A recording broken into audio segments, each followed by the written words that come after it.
Ahí está ya. La siguiente categoría pues es la de almacenes de documentos y ahí es donde entra precisamente MongoDB, al igual que CouchDB. Ahorita que veamos más detalles sobre Mongo, vamos a ver por qué le llama almacén de documentos. Y finalmente las gráficas. Dentro de esta aparece Neo4j, Amazon Neptune, DataStax, Graph y Janus Graph. Estos, pues, a lo mejor estos no son tan conocidos, incluso tan utilizados, pero también existe una categoría donde los concentran como base de datos como SQL gráficos. Y bueno, más características sobre NoSQL. Dice que estos no se ajustan a los modelos relacionales. Este, algo interesante e importante sobre, sobre este término es que nuestras bases de datos, un sistema, ya no hay un esquema, o al menos un esquema así muy rígido, ¿no? ¿Qué pasa cuando ustedes crean una tabla en un motor de base de datos relacional? Digamos en MySQL, en Postgres, en Oracle, donde quieran. Generan la tabla y definen el esquema. El esquema se refiere a los campos que van a conformar parte de esa tabla, sus tipos de datos, sus restricciones y demás. ¿Están de acuerdo que esa tabla que definimos en la base de datos relacional, pues es un esquema fijo? ¿Sí? Si tengo 4 campos y en algún momento tal vez yo quiero agregar uno nuevo, pues simplemente le agrego este siguiente campo y están de acuerdo que no le puedo agregar información a ese quinto campo hasta que no actualice la tabla. O sea, son esquemas rígidos o esquemas fijos y ya tienen las tablas. Entonces aquí en las bases de datos no SQL no hay un esquema fijo, es como que un esquema dinámico. En algún momento, en algún registro, tú necesitas agregar un nuevo campo, pues simplemente se lo agregas, ¿no? O sea, no hay nada que te lo impida, es mucho más flexible, ¿vale? Dice que no permite hacer joins de SQL, no se garantizan las propiedades de atomicidad, consistencia, aislamiento y durabilidad, que son, que son propiedades muy importantes dentro de una base de datos relacional, ¿verdad? Se cumplan estas propiedades. Generalmente el escalamiento de este motor, de estas bases de datos son de tipo horizontal.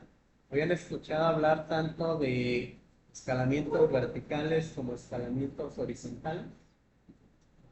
¿Cuál será la diferencia? Hablando obviamente, en el ámbito de las ciencias computacionales o de la tecnología, ¿cómo o qué diferencia hay entre un escalamiento horizontal y un escalamiento vertical? Debe ser que no se habla más igual, por así decirlo, y otro desarrollo. Pues no exactamente. Hagan de cuenta que cuando ustedes, por ejemplo, digamos que tienen en una empresa un servidor, que ese servidor pues ya está quedando, ya está limitado, ya tiene algunas carencias, pues necesitan tal vez mejorar el performance, porque ya se está colapsando o está teniendo problemas para responder a grandes cargas. Entonces, lo primero que se piensa ahí para mejorar eso es un escalamiento vertical. ¿A qué se refiere esto? Pues a que el servidor pues, le metemos más memoria. Si tenía 8 GB de RAM, pues ya le metemos 16, 32 GB de RAM. Si se le está acabando el espacio de disco duro, pues le metemos otro disco de otro tera. Y así mejoramos el servidor, ¿verdad? A eso se le llama escalamiento vertical. Generalmente este tipo de escalamientos, ¿qué desventaja le ven en este tipo de escalamiento en el vertical? ¿Perdón? Pues sí, hay un límite, ¿verdad? El hardware en algún momento va a decir, pues hasta aquí puedo crecer. ¿Sí? Y tal vez hay que reemplazarlo. Y eso a la vez que implica para la empresa, pues costos y tiempos y pérdidas y demás, ¿verdad? Porque a veces el simple hecho de que vayamos a agregar un disco duro o más memoria implica seguramente bajar el server. Si tengo por lo menos uno de respaldo, pues en lo que hago ese cambio, pues funciona el de respaldo. Pero si no, pues no hay servicio, dejamos a los usuarios sin servicio. Entonces, ese es el escalamiento vertical. Escalamiento horizontal se refiere más que nada a que agregamos nuevos equipos, principalmente cuando estamos trabajando, por ejemplo, con un clúster de computadores. ¿Habían escuchado hablar el término de clúster de computadores? Sí. Se refiere más que nada pues a un conjunto de equipos que están interconectados. Son servidores que funcionan como una sola unidad, pero todos están interconectados, ya sea a través de una red, de alguna manera. Entonces, incluso el procesamiento, las tareas en un clúster, ¿qué sucede? Se distribuye, ¿verdad? Entre todas las máquinas. Posiblemente si voy a estar analizando grandes volúmenes de información, y son tal vez muchos gigas o muchos teras de información, pues simplemente divido esa tarea en varios equipos. Si quiero escalar horizontalmente, ¿qué hago? Pues simplemente agrego más máquinas. ¿Sí? Y a veces no necesariamente cada máquina debe ser una super mega computadora. Pueden ser PCs normales. ¿Sí? Pues simplemente que se está aprovechando sus capacidades, pero a nivel distribuido. ¿Vale? Entonces, cuando estamos hablando aquí del escalamiento horizontal en las bases de datos no SQL, se refiere a eso, que nosotros podemos MongoDB, por ejemplo, permite estar almacenando toda la información en todo un clúster y no nada más en un solo equipo. Si en algún momento llego a ese límite, pues simplemente agrego más servidores. Estos motores de bases de datos son especialistas en resolver problemas cuando estamos trabajando con grandes volúmenes de información.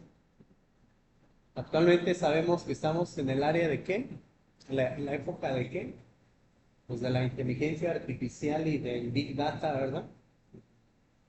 El procesar grandes volúmenes de información y que la inteligencia artificial se ha beneficiado por eso. Ustedes saben que la inteligencia artificial ha existido, todos los algoritmos matemáticos que existen actualmente de inteligencia artificial, esos ya existían desde hace décadas, desde los 60, 70, 80, no sé. Pero simplemente estos no habían, como quien dice, eh, pues darse a conocer así ya a un nivel como lo estamos viendo ahorita, simplemente porque las capacidades computacionales en esos tiempos pues no eran muy buenas. Actualmente las capacidades computacionales estamos en lo máximo, ¿verdad? Entonces, actualmente ya entrenar un modelo de inteligencia artificial con muchos gigas o muchos teras de información, pues ya es muy rápido, ¿no? Porque ya existe infraestructura para eso y anteriormente no existía. Es por eso que estamos en el boom de la inteligencia artificial, gracias incluso gracias a este tipo de motores de bases de datos. ¿Vale? Nos habla también la capacidad de agregar nuevos tipos de datos y campos a la base de datos sin tener que redefinir el modelo. Es lo que mencionábamos, ¿no? O sea, hay un esquema flexible. Si yo quiero agregar un nuevo campo a un registro, pues simplemente se lo agrego y ya. No necesito, no necesito hacer un alter table, ¿verdad? Generalmente cuando yo quiero agregar un nuevo campo a una tabla en las bases de datos relacionales, pues tengo que modificar la estructura y el esquema de la tabla primero. para posteriormente agregar el dato. No se basa en relaciones, o sea, propiamente aquí no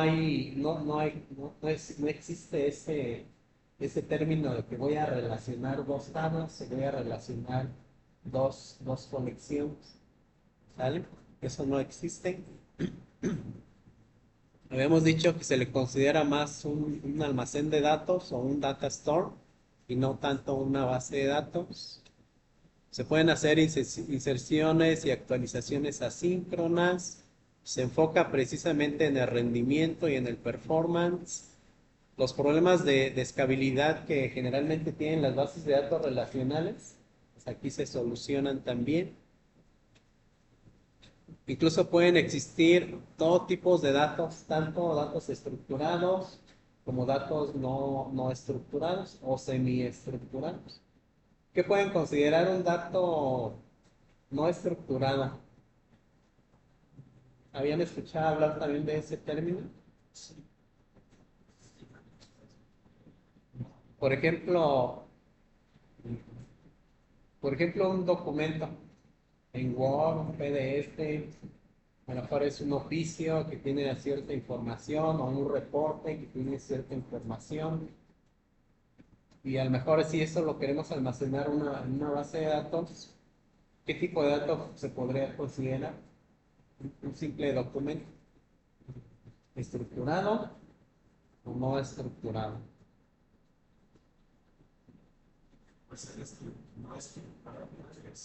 Pues sí, ¿verdad? O sea, no tiene una estructura así en la cual yo pueda decir, en este documento tiene campo de ventas y de ahí voy a sacar la información. Pues no, o sea, no está bien estructurado, es un documento. En algún momento se puede procesar y convertirlo tal vez ya a un dato estructurado, ¿no? Precisamente con herramientas de inteligencia artificial. Entonces aquí en estos almacenes de datos se pueden manejar todo tipo de datos. Aquí nos habla de ventajas y desventajas de los motores de bases de datos relacionales, de los relacionales. Son económicos, disponibilidad de muchas opciones, o sea, motores de base de datos relacionales hay de todos los sabores y colores, ¿verdad? Tanto comerciales como open source. Y hasta cierto punto hay cierta economía. Pues en el caso de los open source, pues ahí no tenemos que estar gastando en licencias. Sabemos que existen motores pues, que sí ocupan licenciamiento y hay unos que pues, no son tan baratos tampoco, pero debido a esa gran variedad y disponibilidad, pues tenemos para escoger, ¿verdad? ¿Sí? Esas son algunas ventajas. Las reglas así de atomicidad, los rollbacks y la integridad de la información. Eso digamos que son ventajas de los relacionales. Pero ¿cuáles son sus desventajas? Pues precisamente el performance y la estabilidad. Ya cuando en una base de datos relacional estamos hablando de grandes volúmenes de información, con grandes volúmenes no me refiero a 10,000 o 20,000 registros o 100,000 registros, ¿no? O sea, ya estamos hablando ya no tanto de cantidad de registros, estamos hablando ya más de peso, ¿verdad? O sea, de cuántos gigas o cuántos teras de información. Generalmente ahí no me interesa mucho cuántos registros hay en una tabla, sino cuántos gigas pesa esa información, porque ya son millones, billones o trillones de registros, ¿verdad? Entonces, si eso lo queremos manejar en una base de datos relacional, ¿qué va a suceder? El performance se viene para abajo, ¿sí? Igual la escalabilidad, o sea, nosotros podemos mejorar el motor de base de datos y el hardware de forma vertical, pero para el escalamiento horizontal no están muy bien adaptados. Esos son entonces los motores de base de datos no SQL más comunes, los más utilizados. Ya lo habíamos mencionado, el Cassandra, el CouchDB, el Dynamo de Amazon. El Cassandra y el Coach, si mal no recuerdo, están respaldados por Apache. MongoDB sí es independiente. Redis también es muy utilizado. Y HBase también de Apache, ¿verdad? Entonces son los principales. ¿Cuáles son los casos de uso para las bases de datos no SQL? Ahí están, ¿verdad? Ya habíamos dicho lo de los proyectos de Big Data, grandes volúmenes. Otros casos de uso, pues puede ser detección de fraudes, la autenticidad de la identidad, gestiones de inventarios, de catálogos, sistemas de recomendación, ¿verdad? ¿Dónde está aplicado un sistema de recomendación, por ejemplo, dentro de las actividades diarias que hacemos nosotros, ya sea aquí en el TEC o en nuestra casa o donde estemos? Spotify, en las plataformas, ¿verdad? Como puede ser Spotify para música, o las de streaming, ¿verdad? De video, Netflix, en Amazon Video, en HBO, etcétera. Ustedes saben que a medida que nosotros consumimos ese tipo de productos y servicios, si vemos una serie, pues seguramente la próxima vez que entremos y va a detectar pues que ya viste esa serie, o más o menos te gustan ese tipo de series, se analiza la información, se pasa a modelos entrenados de inteligencia artificial y posteriormente ya te manda recomendaciones. Ya detrás de todo eso que nosotros vemos en las actividades del día a día, pues está todo esto, ¿verdad? Está la inteligencia artificial, está las bases de datos no SQL y mucha tecnología detrás. El Internet de las cosas, el IoT también es muy adecuado para estar utilizando bases de datos no SQL. Generalmente cuando estamos capturando información de sensores, ¿verdad? A veces información de sensores se tiene que estar capturando a veces hasta cada segundo, cada milisegundo.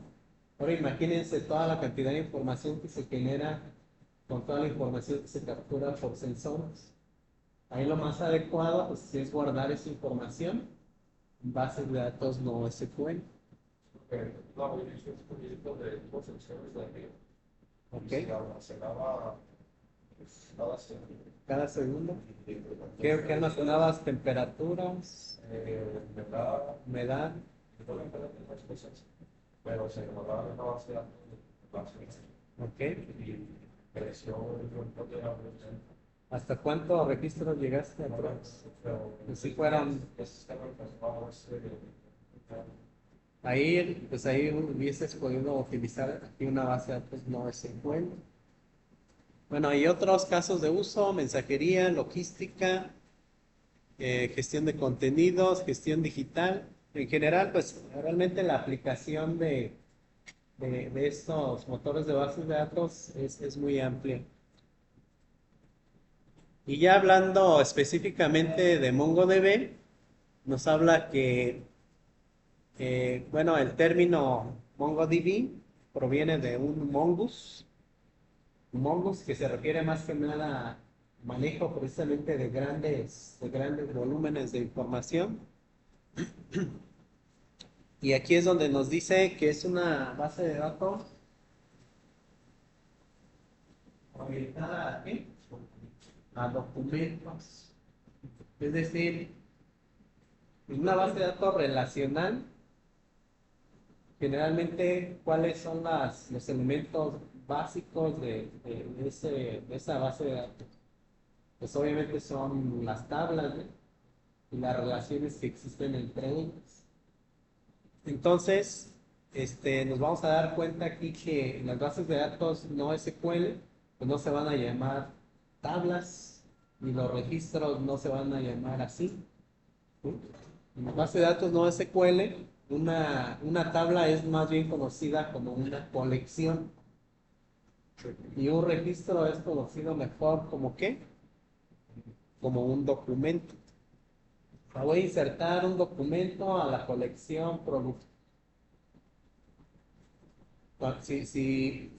Cuando comenzamos a ver este tema de NoSQL y hemos estado trabajando varios años con bases de datos relacionales, créanme que al principio sí causa cierta confusión. Primero adaptarnos a los nuevos términos, a los nuevos conceptos. Y que ya no les voy a llamar tablas, les voy a llamar colecciones. Y la información que inserto en esas colecciones ya no se llama registros, se llaman documentos. Entonces, cositas así. Incluso ya ahorita que empecemos a hacer consultas hacia la información, van a ver también cómo cambia esas instrucciones. Es una de las grandes bases de datos que existen en todo el mundo y las más utilizadas. Nos ofrece escalabilidad, rendimiento, disponibilidad. Es muy compatible para aplicaciones web, eso también es importante. Actualmente ya mucha gente utiliza MongoDB como almacén de datos, por ejemplo, en las tiendas de comercio electrónico. En las tiendas de comercio electrónico, mucha de la información se almacena en MongoDB. Hay un alto rendimiento en las operaciones de lectura y escritura, replicación y tolerancia a fallos. Realmente, si tenemos bien configurado, por ejemplo, un clúster de MongoDB, es muy difícil que se pierdan datos. O sea, si en algún momento uno de los nodos del clúster fallara, el mismo MongoDB tiene esquemas de replicación que por lo tanto se puede recuperar. Si de las 10 máquinas que tenemos en un clúster, una se descompuso, una falló, no quiere decir que lo que estaba almacenado ahí se vaya a perder, porque tiene esquemas de replicación muy buenos. Por lo tanto, se puede recuperar. Lo que comentábamos, los datos se almacenan en forma de un documento, estructurando pares clave-valor similares a ¿qué? JSON. Eso quiere decir que si yo quiero insertar un documento a una colección de MongoDB, realmente lo que voy a insertar, ¿qué es?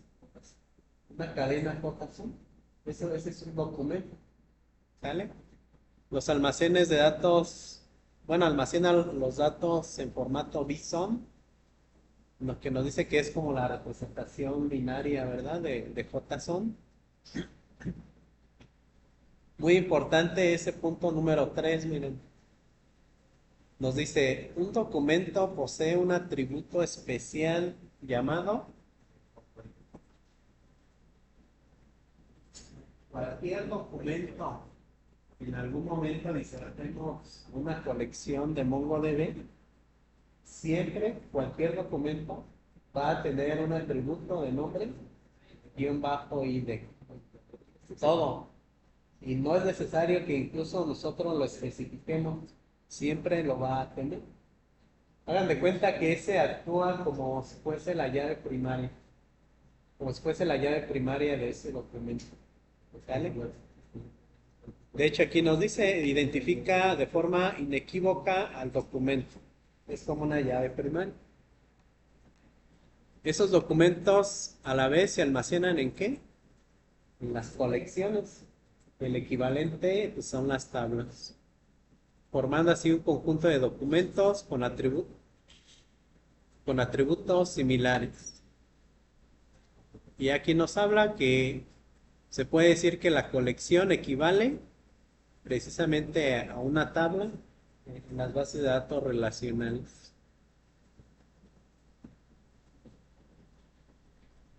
Hablábamos que MongoDB tiene un esquema flexible, no es un esquema rígido, donde no es necesario que las colecciones tengan una estructura idéntica para todos los documentos.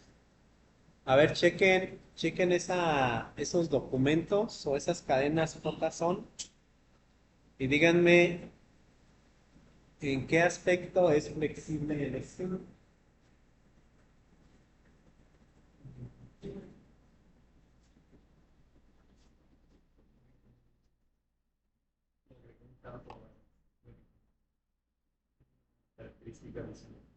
Ajá. Por ejemplo, en general podemos decir que ¿cuántos documentos son? Son dos documentos, ¿vale? Que son, ya habíamos dicho, pues son cadenas JSON. Tiene su ID, su nombre, su edad, los deportes, los campeonatos mundiales y sus hobbies. Este es de Fernando Alonso y acá es Mark Webber. ¿Sí? Son pilotos, ¿verdad? Son pilotos de, si no me equivoco, son de Fórmula 1. Entonces, vemos que Mark Webber pues tiene casi los mismos campos, excepto que el de los campeonatos. O sea, entonces aquí estamos indicando que el esquema de los campos es flexible en el aspecto de que el primer documento de Fernando Alonso pues tiene un campo adicional donde indica que ha sido 2 veces campeón mundial, mientras Mark Webber pues nunca lo ha sido. Entonces, en el caso de Mark Webber, pues no tendría mucho caso que tuviese este campo si al final va a estar nulo o va a tener cero, ¿verdad? ¿Sí? Entonces, en este aspecto podemos decir que aunque se trata de la misma colección, un documento puede tener más o menos atributos. Ese esquema es flexible. Suena un poco extraño, ¿verdad? El hecho de que siempre hemos trabajado con bases de datos relacionales y que de repente se viene este nuevo concepto.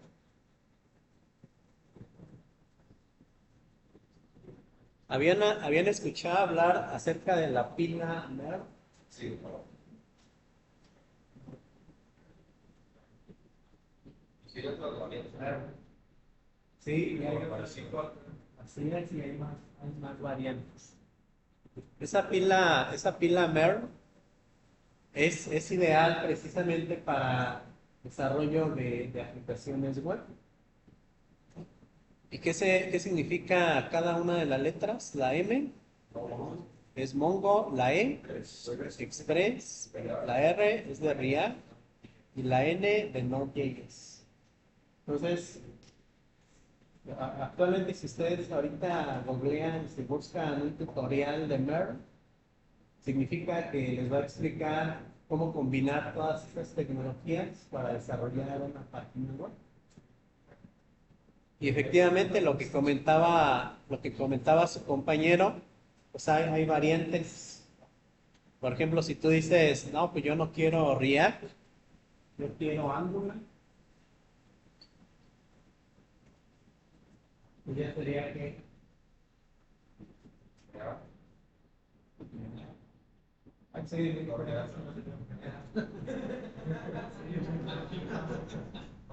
ah, no, pero eso.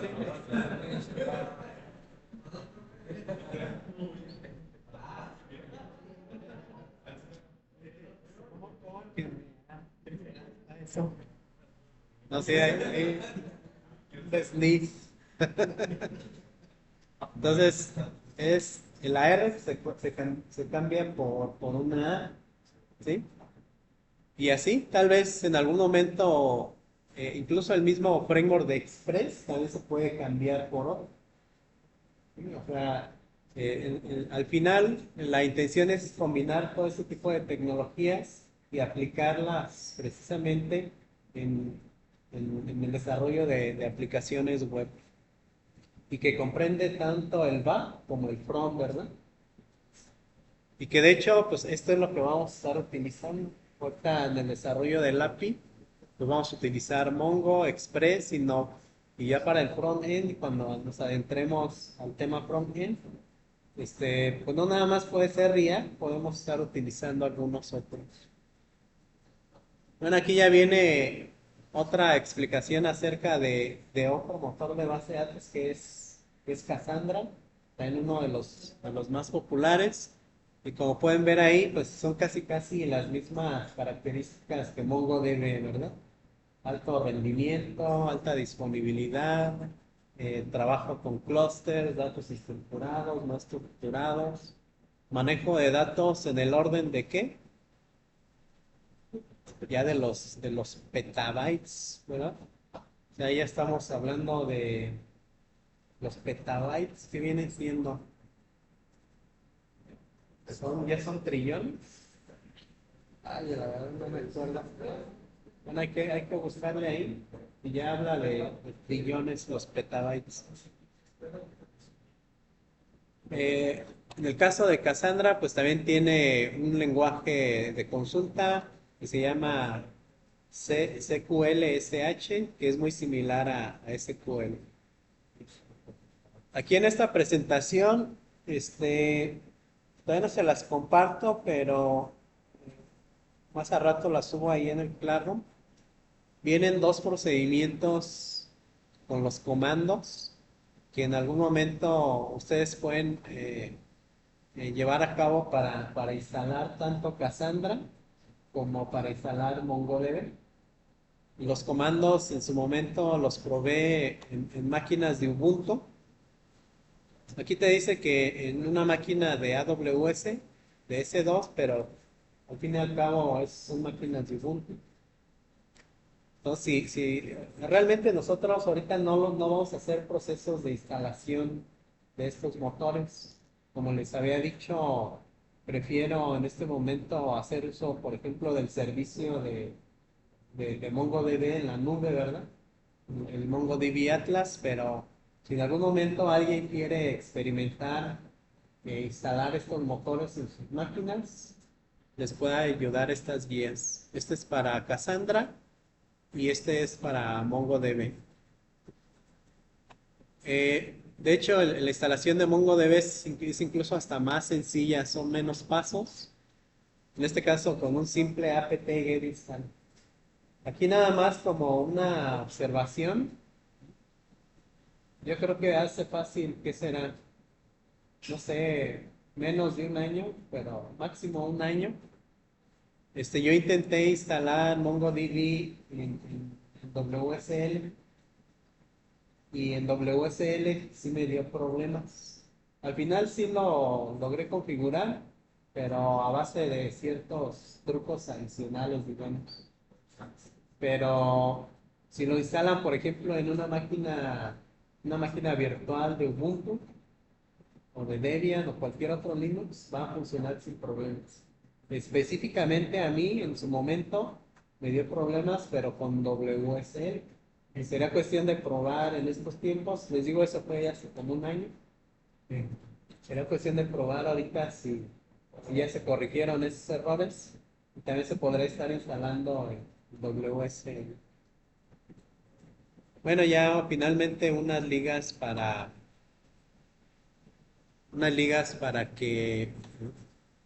más información. Ok, entonces la idea, como les había mencionado, es trabajar con el servicio de nube de MongoDB, que es a través del MongoDB Atlas. Les había comentado que aquí ya se fueran registrando. Ahorita ya me voy a loguear. Ya todos deben de tener su cuenta, ¿cierto? Sí, sí.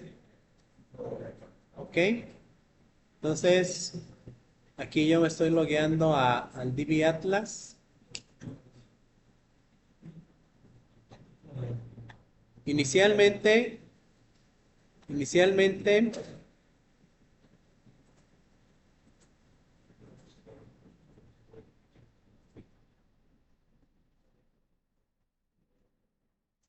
inicialmente, cuando comienzan a utilizar este servicio, les pide registrar como que una organización. Ahí pues el nombre de la organización, pues ustedes pueden poner lo que gustan. Incluso pueden generar varias organizaciones. Más que nada, esto que les pide es la forma en que está estructurando los proyectos y las bases de datos. Y una vez que se define una organización, se comienzan a generar proyectos dentro de esa organización. Entonces, si no han generado todavía organizaciones, generan una y le ponen un nombre.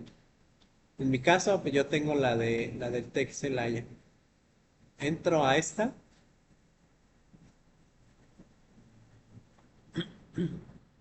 y dentro de las organizaciones como les mencionaba, yo comienzo a crear proyectos, ¿sí?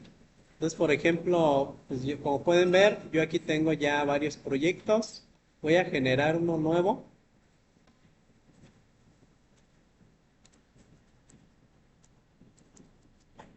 Digamos que lo voy a llamar enero-junio 2024. Ustedes pueden ponerle eh, tal vez el nombre de la materia para que se enfoquen para que sea un proyecto específico de esta materia, o bien puede ser otro.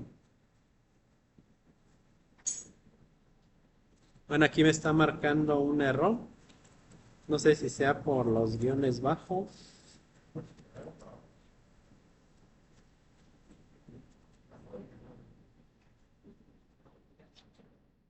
Ok, le voy a cambiar el nombre. Le podemos estar agregando algunas etiquetas. Esas etiquetas son más que nada también es un par llave valor con el cual en algún momento las podemos estar utilizando para identificar el proyecto. Le voy a dar next.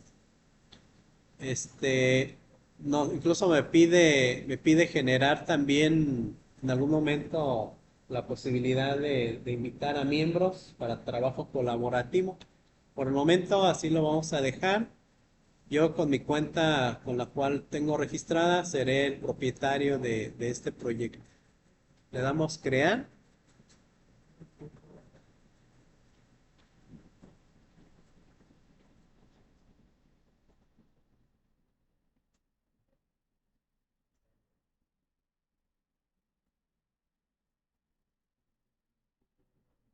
Como pueden ver, ya una vez que genera el proyecto,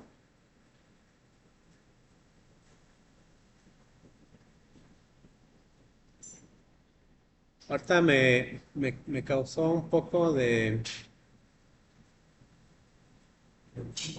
a ustedes no les pidió si deseaban crear el proyecto. Ah, no, va a ser al momento de crear la base de datos. No, está bien. Este, ya es hasta que creamos la base de datos cuando pregunta dónde queremos desplegar el servicio. Cuando quedó el proyecto, eh, la redactas, ahí agregaste. No, no agregué ningún. Al final los tags, como les mencionaba, es simplemente una forma de identificar también o asignar una propiedad al proyecto. Pero en este momento pues no es tan necesario. Y una vez generado el proyecto, podemos comenzar a crear ya bases de datos. Voy a crear uno. Bueno, este primero es el despliegue. En este momento es cuando ya nos pide precisamente este, dónde quiero hacer el despliegue de mi base de datos. Aquí como pueden ver, MongoDB incluso hace uso de infraestructuras de proveedores en la nube, como es el mismo AWS, Google Cloud, o ¿quién es? El de la A, no me acuerdo quién es pero nosotros podemos estar eligiendo cualquiera de estos tres proveedores. En cuanto al paquete del que vamos a estar utilizando, pues obviamente nos vamos a ir por cuál, por el free, a menos que alguien pues, si quiera ahorita desembolsar dinero. Entonces de aquí podemos utilizar cualquiera de los proveedores. Internamente, internamente MongoDB se encarga de hacer todo lo necesario para que se generen esos servicios en la nube y los que podamos disponer de ellos desde esta plataforma. Lo voy a mantener en AWS, en el norte de Virginia, que es el US East número 1. Ya cuando veamos específicamente el tema de cómputo en la nube, vamos a explicar ya más a detalle todo esto de las regiones, las zonas de disponibilidad y demás. Ahí nos da un nombre de clúster por default porque genera un clúster. Podemos dejar el mismo. Incluso nos da posibilidad aquí también de agregar más etiquetas. Entonces simplemente ya le damos en crear.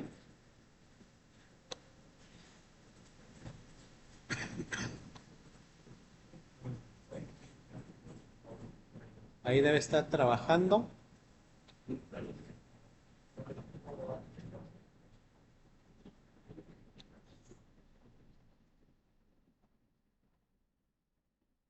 Bueno, me está pidiendo un captcha.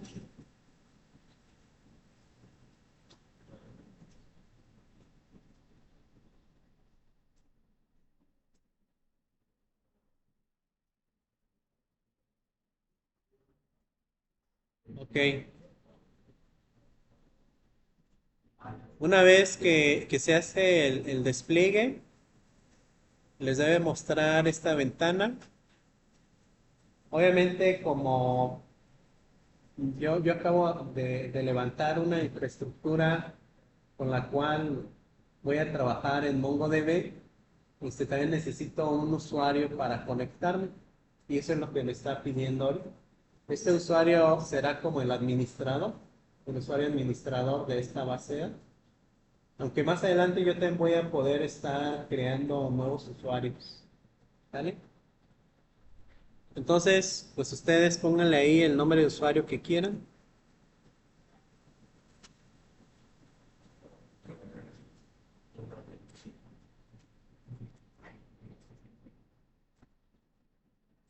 Aquí ya me está generando un password por default. Yo lo voy a mantener. Voy a copiar este password.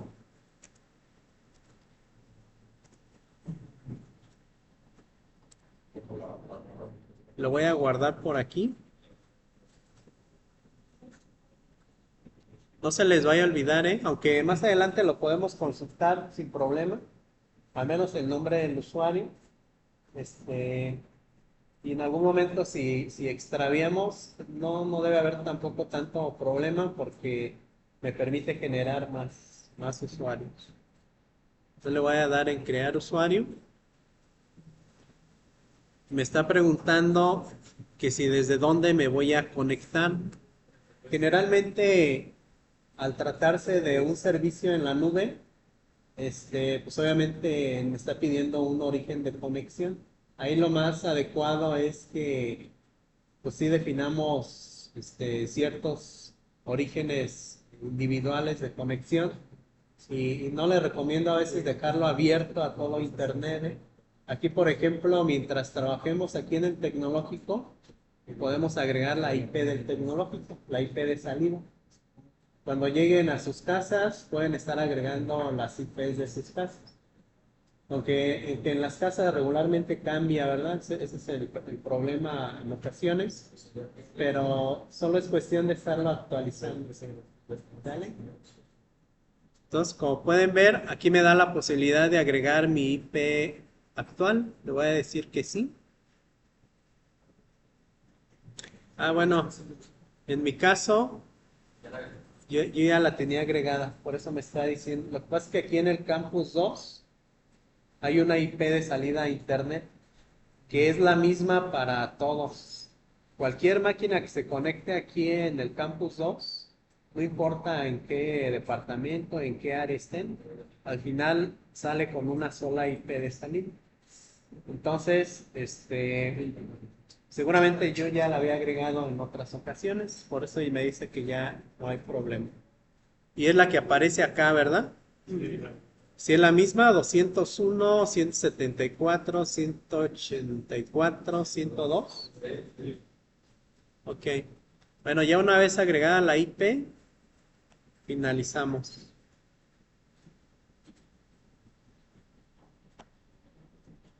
Me dice que ya.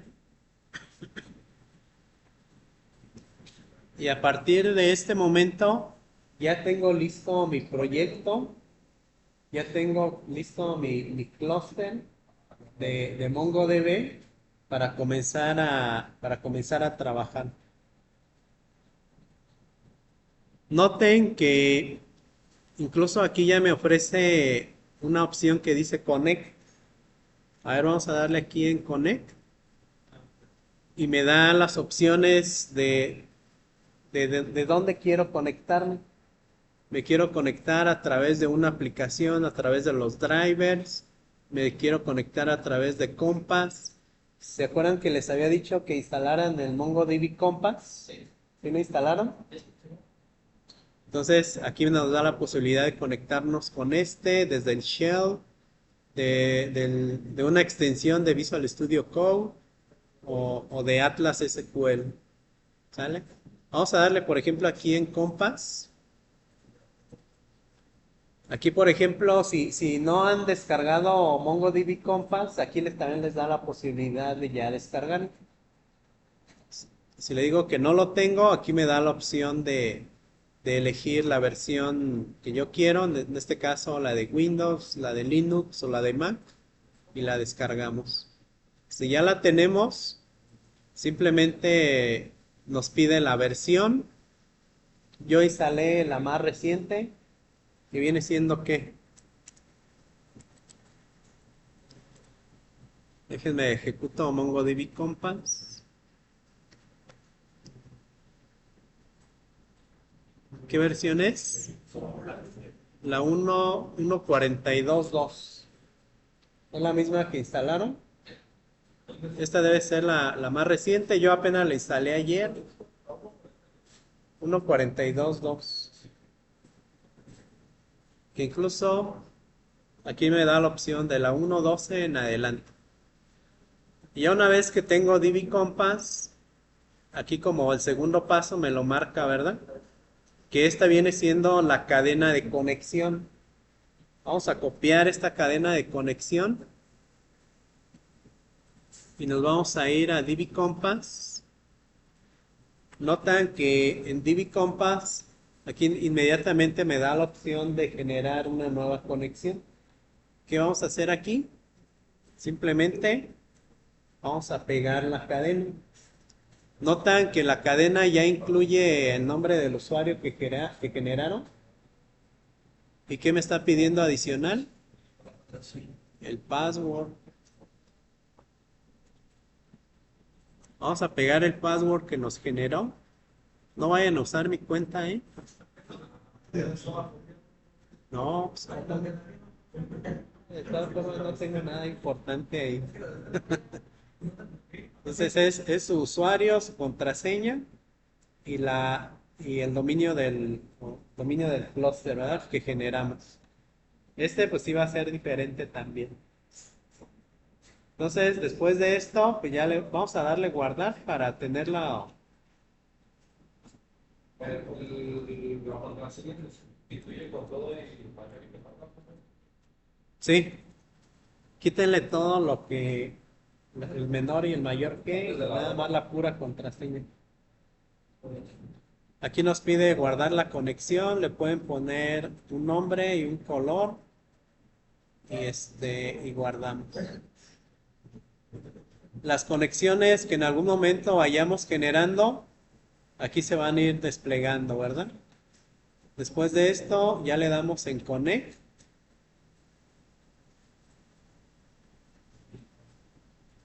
Y si todo marcha bien, nos debe de mostrar o abrir ya nuestra conexión. Les debe aparecer una ventana similar a esta. ¿Sí? ¿Todo bien?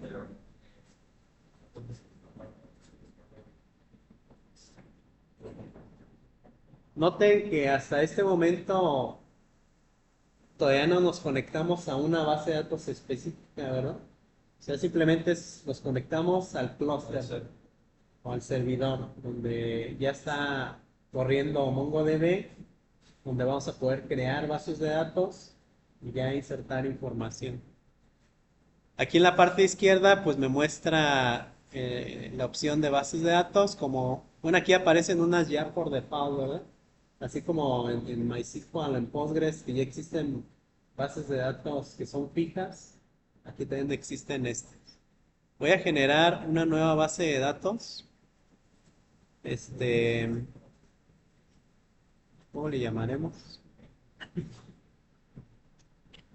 Vamos a llamarla, es una base de datos de empleados. Vamos a ponerle EmployeesDB. Incluso aquí me da la posibilidad de ya generar una colección. Recordando, ¿verdad? Que las colecciones equivalen ¿a qué?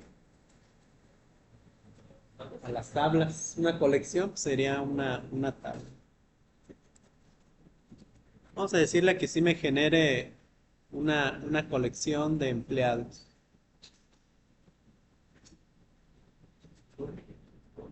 Aquí nos da la opción de los time series. Nos dice que es como una especie de almacenamiento de secuencias. Ahorita no voy a manejar eso. Simplemente genero la base de datos y la colección.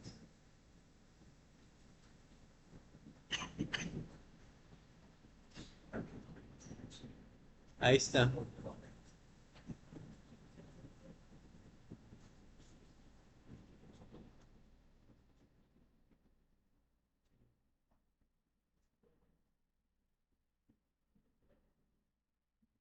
Ahí está.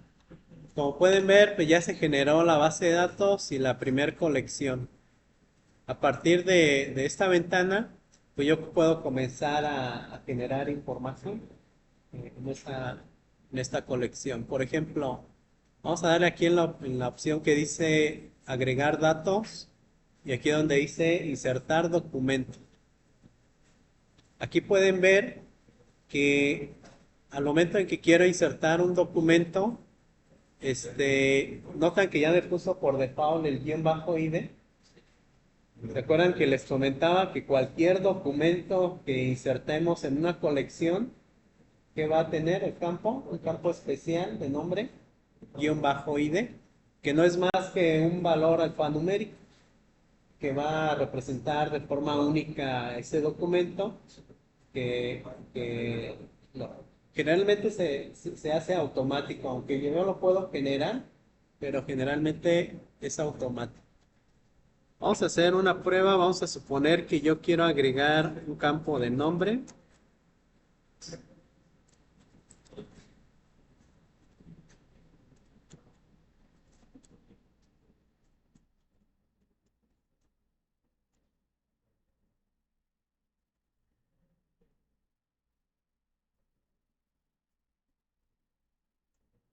Recordemos que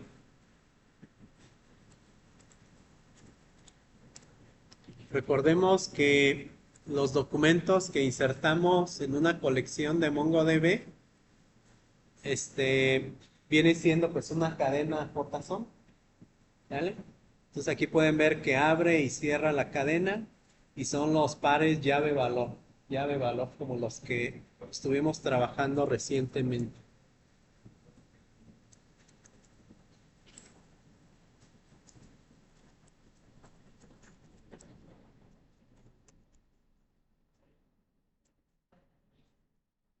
Vamos a suponer que quiero insertar el primer documento.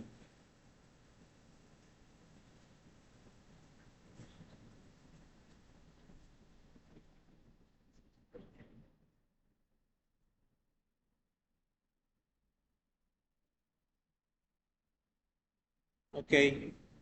Generalmente cuando vamos a estar insertando la información, ya una vez armada la cadena, pues simplemente presionamos insert. Si en algún momento nos aparece deshabilitado este botón, generalmente es cuando, por ejemplo, no está bien formada la cadena. Pueden ver que, por ejemplo, ahorita yo le puse otra coma y ya me está deshabilitando el botón.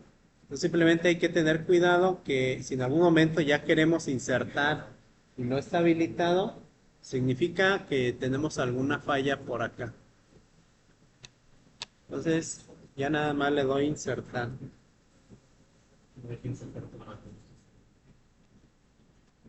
Y aquí estaríamos ya teniendo nuestro primer documento. ¿Sale?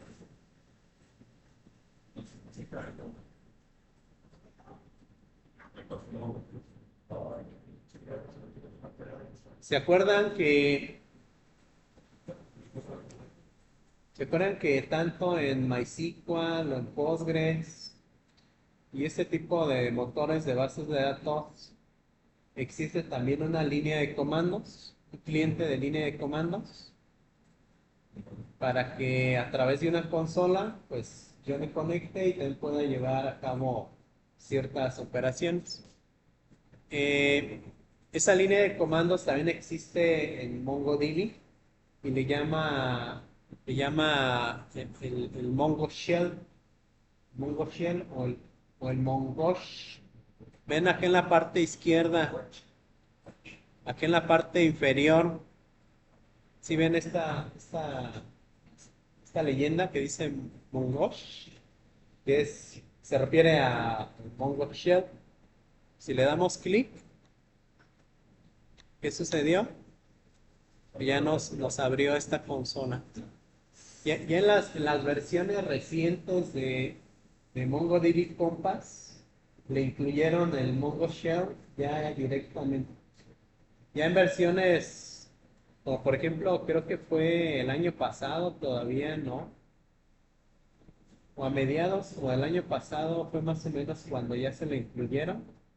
Entonces, si en algún momento nosotros quisiéramos utilizar Mongo Shell, pues tendríamos que instalarlo en nuestras computadoras. O sea, sí se puede descargar Mongo Shell dentro de nuestras computadoras directamente en la línea de comandos y utilizar uno. Ahorita la ventaja es que el MongoDB Compass ya lo tiene. Eso es bueno. Entonces, por ejemplo, vamos a suponer que aquí estamos en mi consola. Vamos a darle un show. Ay, ya se me está acabando la batería.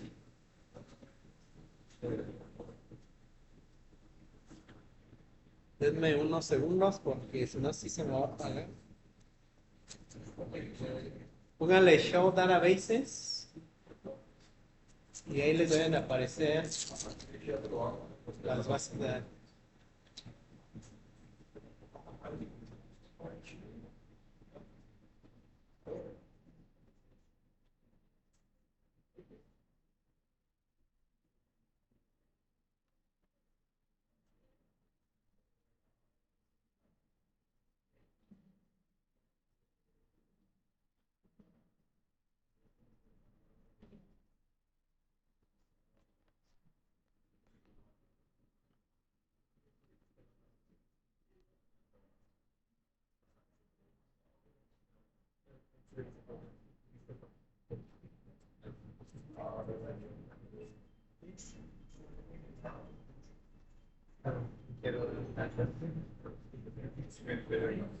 A ver,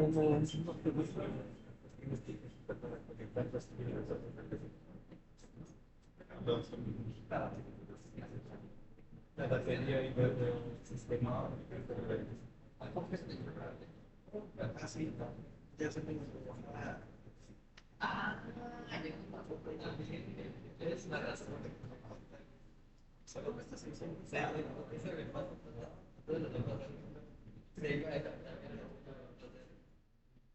Pero ¿por qué? Pero nada más que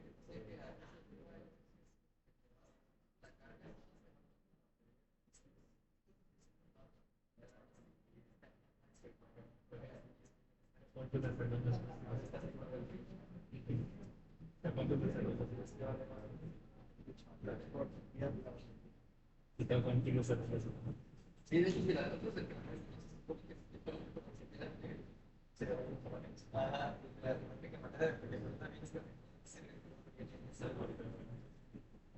se es normal.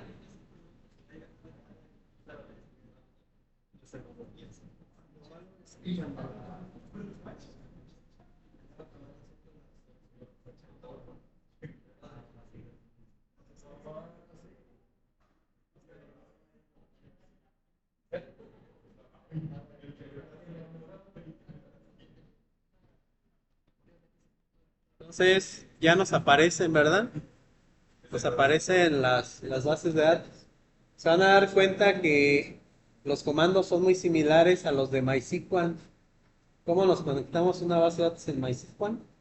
Con el use. Vamos a darle un use a EmployeesDB.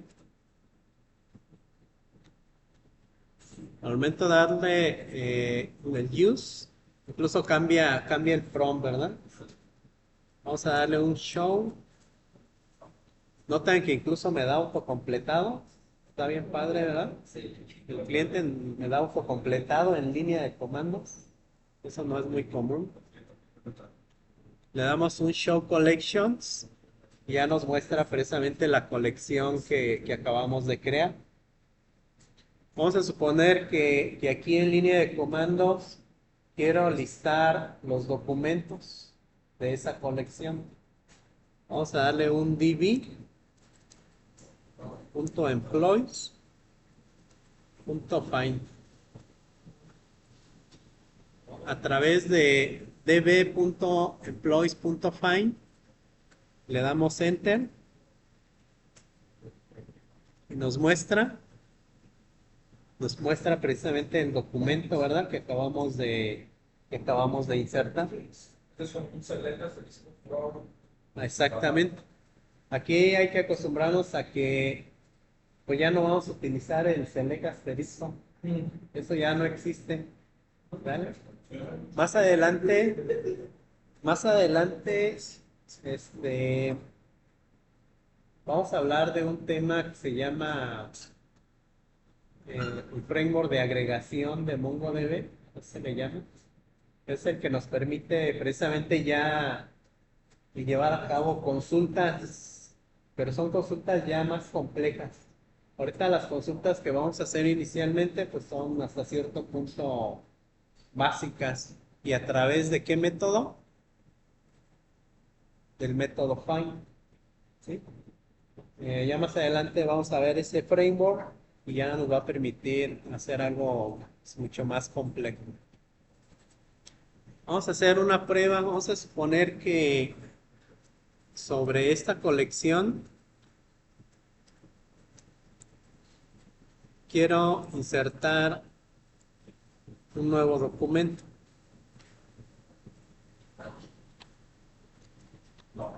Vamos a suponer que quiero insertar un nuevo documento.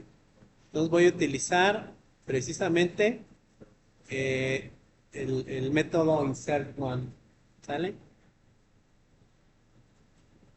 Entonces voy a pasar el nombre.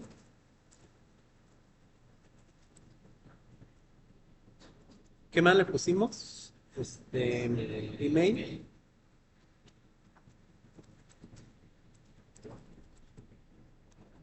Le pasamos el salario.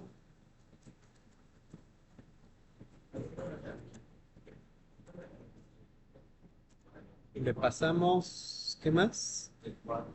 El departamento.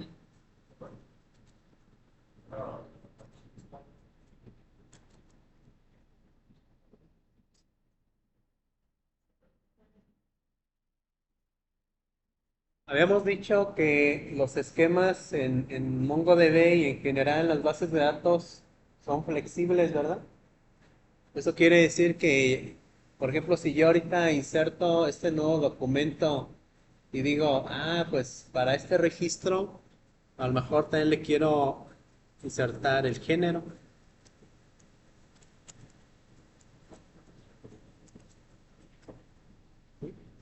Recuerdan que en el otro no le había insertado género, entonces me lo debe de aceptar. En algún momento me lo debe de aceptar. Vamos a darle Enter. Si todo marcha bien, notan que yo no especifiqué el guión bajo ID.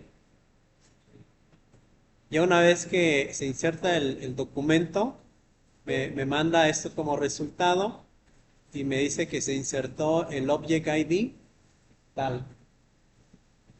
Vamos a repetir el find. Repito el find.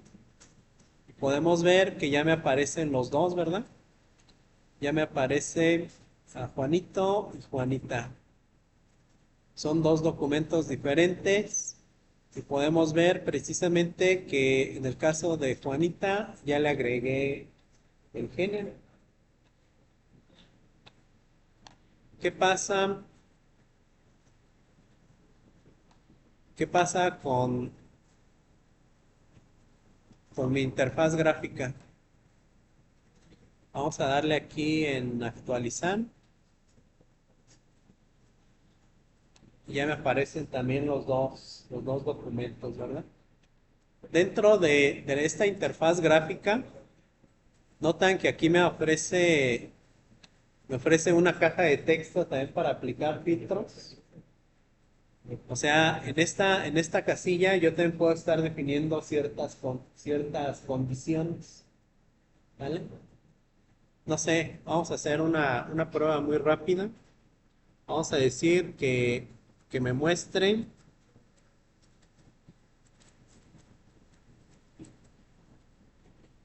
digamos que de los dos registros que tengo, quiero filtrar aquel elemento cuyo nombre sea Juan. Vamos a darle Enter y pues ya me aparece precisamente nada más ese registro. Entonces digamos que como ustedes mencionaban, pues, es el equivalente a hacer un select, ¿sale? A ver, esto que acabo de hacer, bueno, sí, con el Word, exactamente la condición. Esto que acabo de hacer, ¿cómo lo haríamos acá en la consola?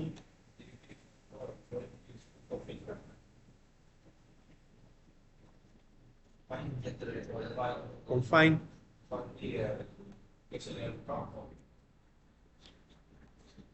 Híjole.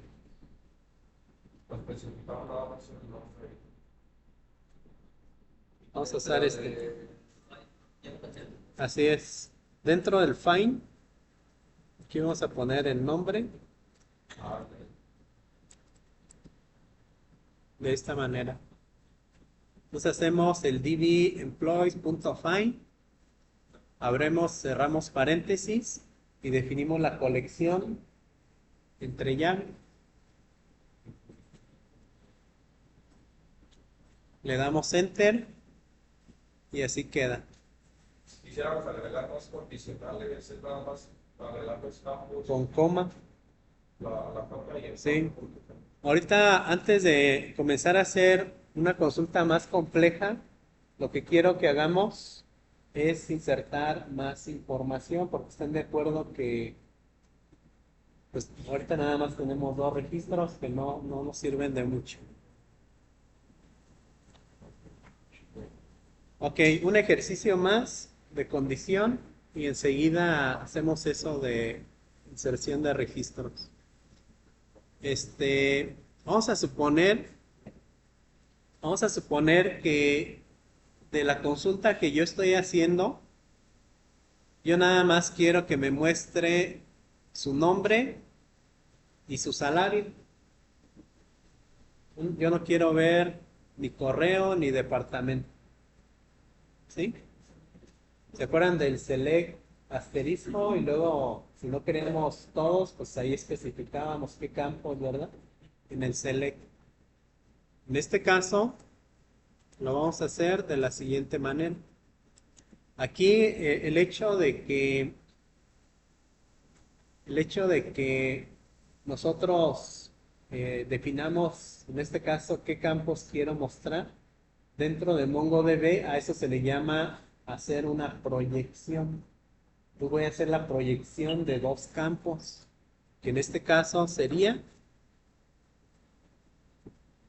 el nombre, entre comillas, vamos a ponerle un 1 y el salario.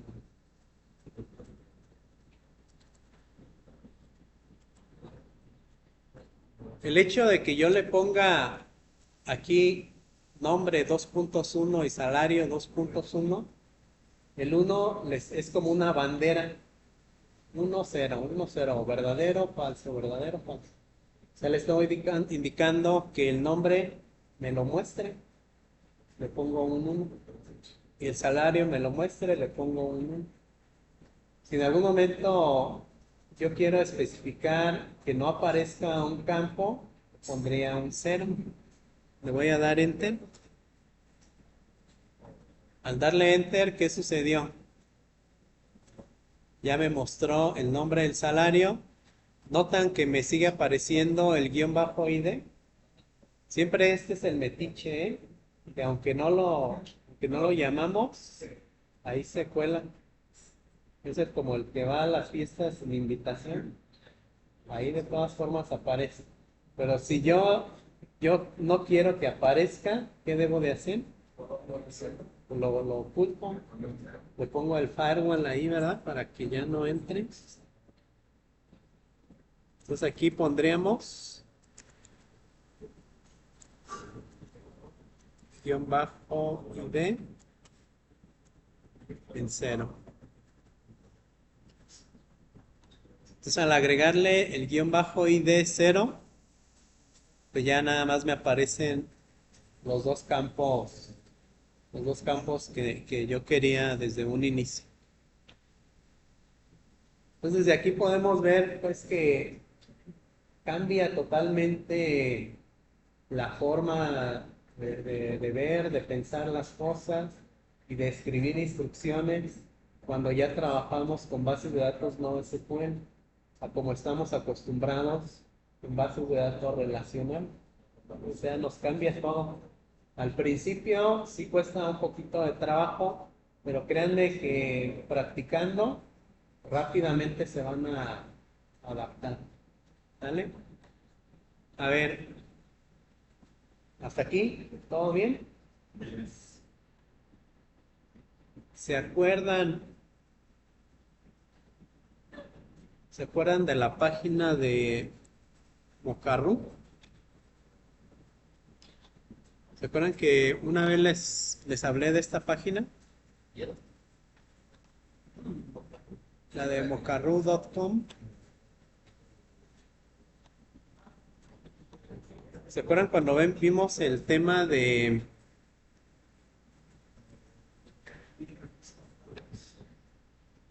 ¿Se acuerdan cuando vimos el tema de los seeders y los factories del Laravel? Que los utilizamos para generar datos aleatorios. ¿Sí? Ahí fue donde les comenté de esta página. Entonces, esta la podemos estar utilizando para generar precisamente información aleatoria. Una ventaja que nos ofrece esta página es que nos permite descargar también en formato JSON. Por lo tanto, este JSON pues, se lo puedo incorporar a MongoDB. De hecho, MongoDB acepta tanto JSON como CSV. También puede ser formato CSV para insertar información. A ver, quiero que generen la estructura de la colección de empleados para insertar más información sobre ella. Entonces voy a pensar, de hecho aquí ya me ofrece varias información, ¿verdad? De hecho podría aprovechar el ID, el nombre, apellido, correo, género. A lo mejor la IP es la que no. Chequen bien, voy a cambiar este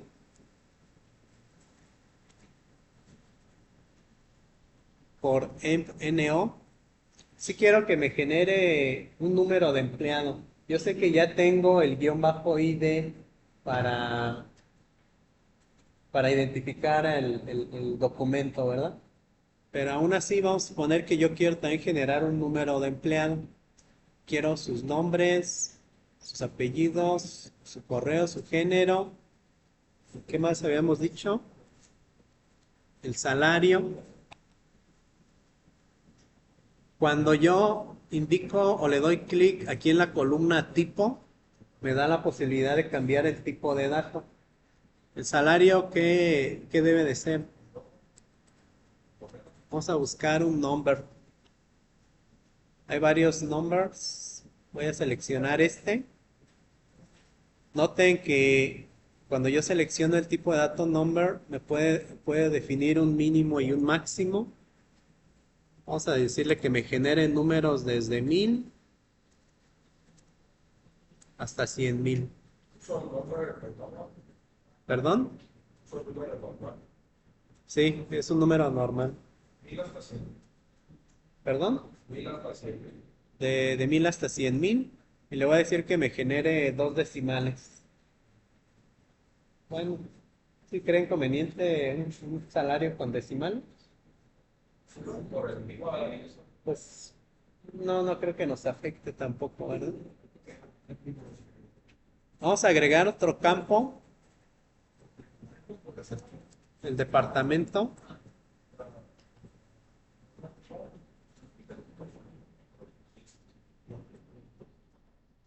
¿Qué creen? Si existe un campo departamento en Mocarrú.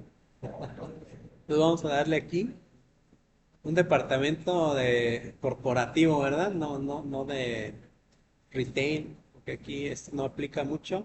Vamos a seleccionar esto. Entonces ya tengo el salario, ya tengo género, departamento, correo. ¿Qué otro dato importante tiene un empleado? Vamos a ponerle el hire date.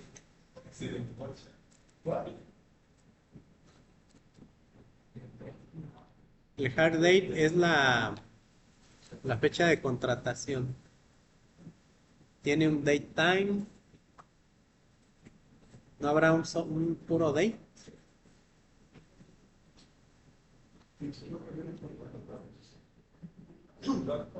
Aquí, ¿verdad? Aquí le podemos cambiar el formato. Vamos a ponerlo en año, mes, día. porque a los males. El Mongo, Pues vaya, no, creo que ¿sí dice Mongo? ¿Dónde? ¿Será este? Vamos a probarlo, pero hagan de cuenta que en Mongo pues lo puedo guardar pues como una simple cadena, pero, pero al momento en que yo quiera hacer ya una operación con fechas, pues la simple cadena no me sirve. Entonces, pero aún así MongoDB tiene funciones para convertir.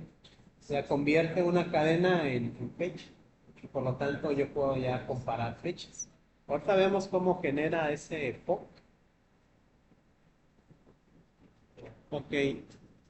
¿Con esos o le agregamos más? ya veré bien las fechas. Voy a subir este hard date para que sea antes del departamento. A ver, vamos a darle en preview. Aquí en preview. Mira quién sabe qué cosas raras hace aquí en el hard date. Como que genera de todas formas, me imagino que es el timestamp y luego lo convierte en date.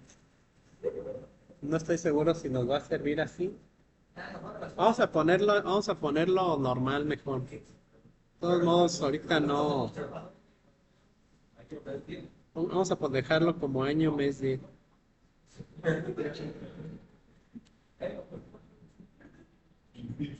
Sí, mira, no me está colocando hora, la pura fecha. Con esto es suficiente por ahora.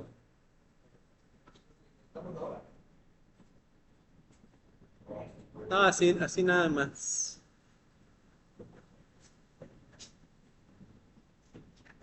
Noten que en este caso no me está preocupando mucho el aspecto de las formas normales, ¿verdad? El modelo relacional. Acuérdense que en bases de datos no SQL ya no me interesa eso. Así que en algún momento, sí, o sea, sí se puede en algún momento decir, quiero generar una colección aparte de departamentos. Y aquí en la columna de departamento, ¿qué colocaría? El ID. Que ahí lo más conveniente es que sea el Object ID, ¿verdad? Porque el Object ID es el que identifica de forma única, en este caso, a un departamento. Pero cuando trabajamos con bases de datos no SQL, eso ya no es prioridad o no es importante entre familias. Porque en bases de datos no SQL, aquí lo principal es tomar en cuenta más el rendimiento y el performance de las aplicaciones. Cuando estamos hablando ya de millones o billones de datos, pues no me va a interesar hacer un join entre dos tablas porque eso incluso va a afectar el rendimiento. Entonces, no importa que aquí directamente yo ponga el departamento. O sea, así lo voy a dejar. Ok, ¿se acuerdan que lo necesitamos como JSON? Vamos a ponerle aquí que lo quiero como JSON. No me va a dejar indicar más de 1000 registros porque es, digamos que la versión free. Sí, claro que lo que podemos hacer es generarlo dos veces, ¿no? Ya dos o tres veces o n veces, pues ya tengo más registros, pero ahorita con 1000 son suficientes. Nuevamente, o ya le voy a poner aquí en generar datos. Ah, bueno, no cambié el nombre de la colección, ¿verdad? O no me preguntó. No me preguntó. A ver, voy a checar este archivo que me acaba de generar. Voy a abrirlo.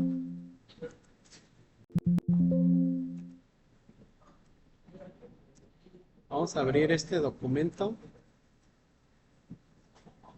Y aquí están ya los datos. ¿Sí son 1000?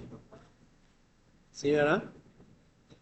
Ahí tenemos a los 1000 documentos que hace referencia a empleados.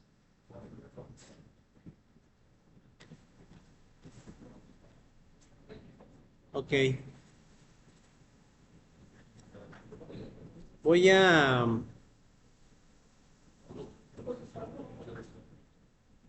Vamos a regresarnos al DB Compass. Una vez que ya tenemos entonces un archivo con información, ya lo vamos a poder cargar. Aquí también existe una forma de cargarlo en línea de comandos, pero ahorita vamos a hacerlo aquí rápido a través del DB Compass. Aquí mismo donde dice agregar datos, ya me da la opción, ¿verdad? Puede ser por archivo JSON o archivo CSV. Vamos a seleccionar el archivo. Me está diciendo que es sobre la colección de empleados. Ya me lo reconoció ahí. Le voy a dar en importar. Y antes de que lo pienses, ya lo hizo, mira. Vamos a recargar aquí.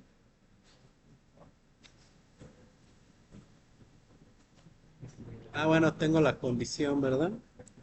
Voy a quitar la condición. Y aquí ya podemos ver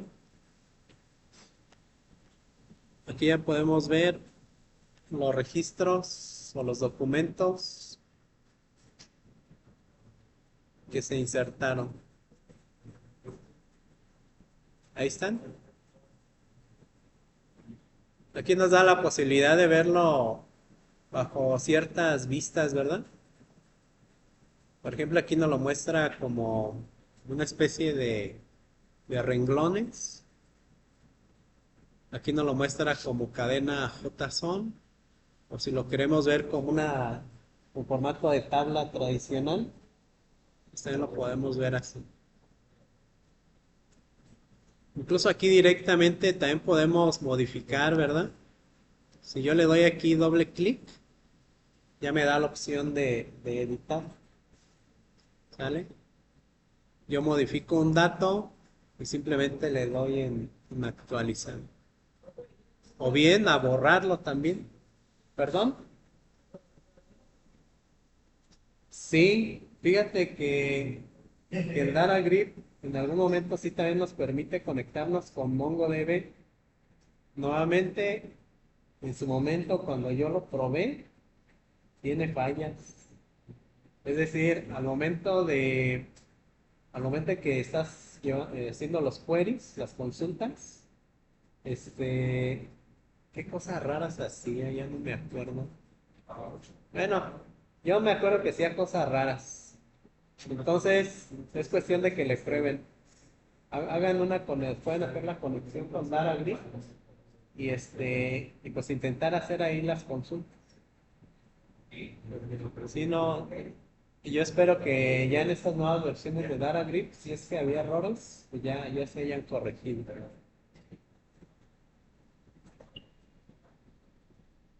A ver, ya nada más, hagan un último query. Vamos a suponer, a ver, díganme de los registros que les generó, díganme cuántos documentos hay de empleados que estén en el departamento de ventas. Departamento de ventas y ingeniero. Ustedes tienen una idea y finanzas. Pues poner que quieren saber cuántos empleados, en este caso empleadas, y cuántas empleadas hay en el departamento de ventas. ¿Cómo harían esa parte?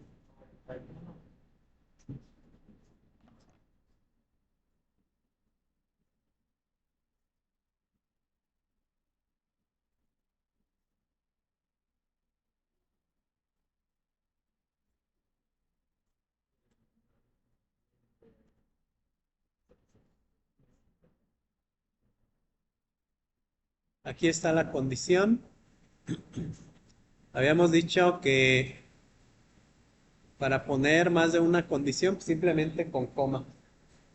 En este caso, departamento ventas y género email. En mi caso fueron 44. No va a ser el mismo, ¿verdad? Porque cada quien generó datos diferentes. A ustedes les puede aparecer una cantidad diferente.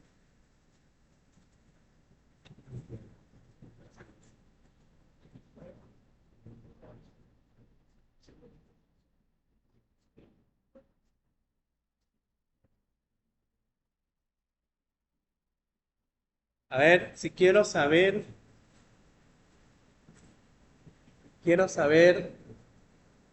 cuáles son los empleados que ganan más de 50,000,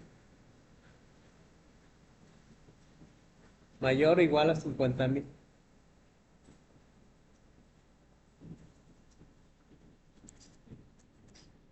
Cuando yo pongo el salary,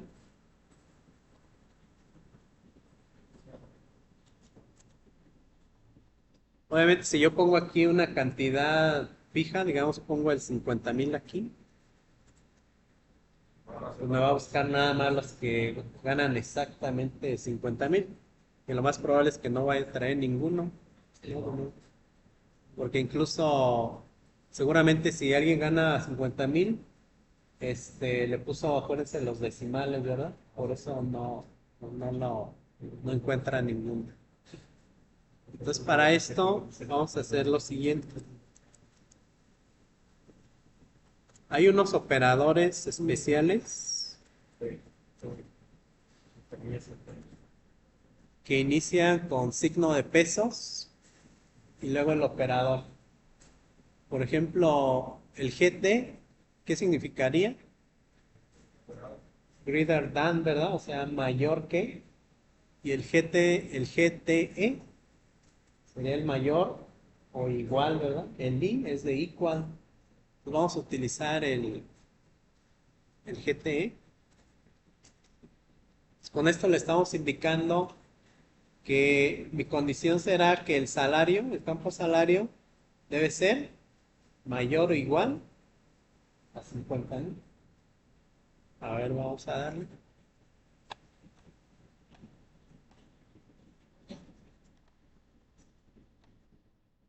En mi caso me trajo 522 documentos.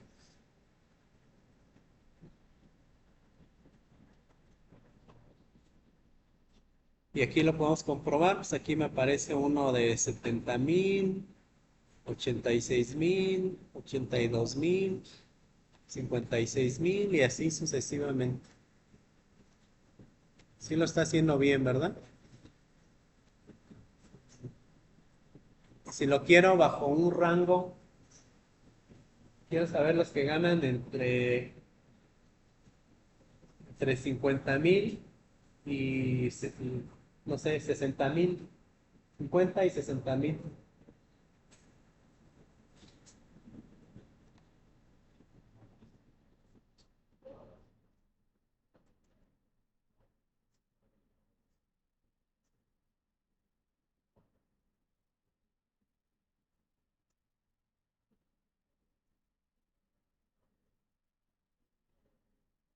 Así como existe el GTE de mayor que, está el LT, que viene siendo el menor o igual, ¿vale? Entonces aquí ya le estoy indicando mayor o igual a 50,000 y menor o igual a 60,000. Y en este caso me trajo ya nada más 109 documentos de empleados que ganan entre 50 y 60,000. Aquí podemos hacer una revisión rápida de algunos registros. Parece que están bien, ¿verdad? Lo voy a cambiar de página. Y parece que todo va bien. Entonces, como pueden ver, pues ya trabajar con MongoDB, nos cambia un poquito el paradigma, pero realmente sí podemos llegar a hacer cosas muy, muy interesantes con este motor de base de datos. El siguiente paso, pues es ya conectarnos a MongoDB, pero a través de Node. Entonces, ya a través de Node vamos a hacer conexiones y por lo tanto ya vamos a poder desarrollar nuestros servicios web que nos permitan ya desplegar información o bien llevar otro tipo de operaciones como inserción, actualización o borrado. Quiero que sigan experimentando con esto, vayan haciendo algunas otras consultas, invéntenselas, no sé, a lo mejor ya pueden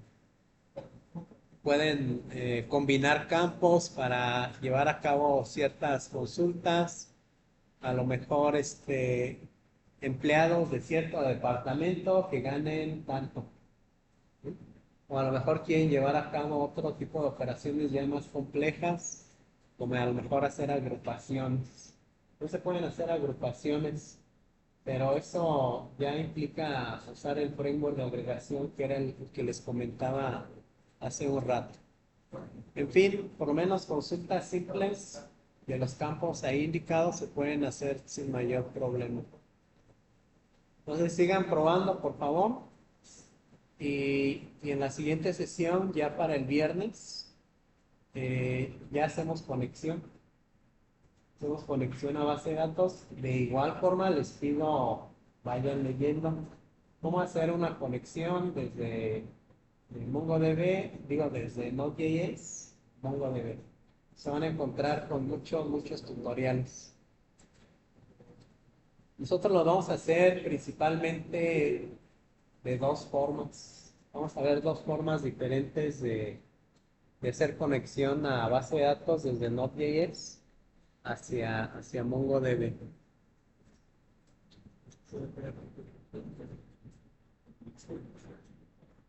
¿Comentarios? ¿Dudas?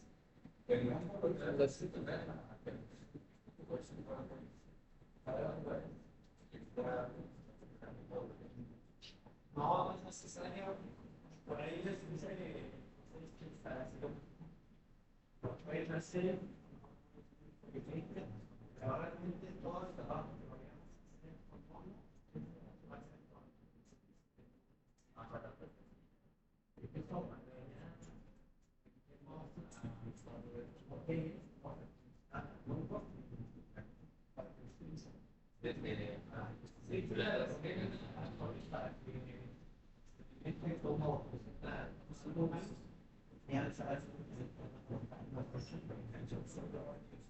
y es muy sencillo instalar. Bueno, si no hay comentarios, ya le dejamos. Nos vemos el próximo viernes.